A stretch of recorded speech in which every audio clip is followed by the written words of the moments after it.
بسم الله الرحمن الرحیم. سلام و درود خدمت یک شما دوستا و عزیزایی که فعلا کشتی پهلوانی را تماشا میکنید.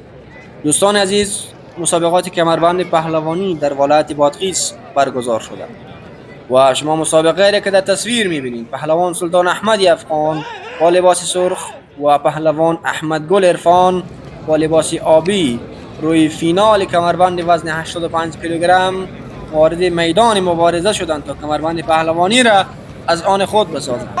راوند اول آغاز شده و محض شروع سلطان افغان میره از حرکت زنگه راستش استفاده میکنه و راوند اول را بسیار با سرعت بالا و با انگیزش پیروز میشه.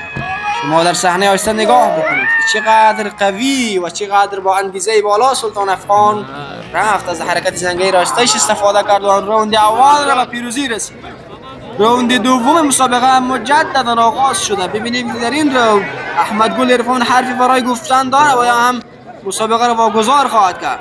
سلطان افغان رفت حرکت کجش استفاده کرد و راوند دوم را نیز به نفع خود با پایان رساند.